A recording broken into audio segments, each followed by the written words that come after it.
Alex is learning recursion in Python. He creates a function and runs the program.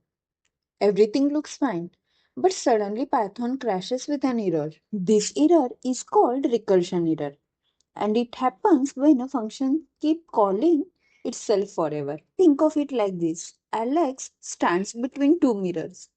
The reflection appears inside another reflection, and another, and another. The reflections continue endlessly. Python feels the same way. In recursion, a function calls itself. This is completely normal. Many useful algorithms use recursion. The problem starts when there is no stopping condition. Here, the function calls itself, then calls itself again and again and again. It never stops. Python keeps creating function calls in memory. Eventually, it reaches a safety limit. To protect the program, Python raises recursion error. The solution is adding a base case. A base case tells the function when to stop. Now, the value becomes smaller with each call, eventually and reaches 0.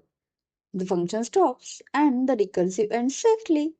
Whenever you write a recursive function, always ask yourself one question. What is the stopping condition?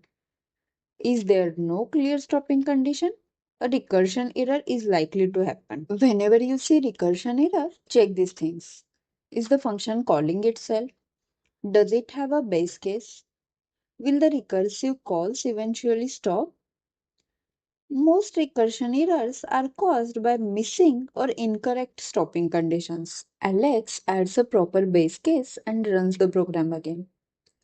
Everything works perfectly. Problem solved.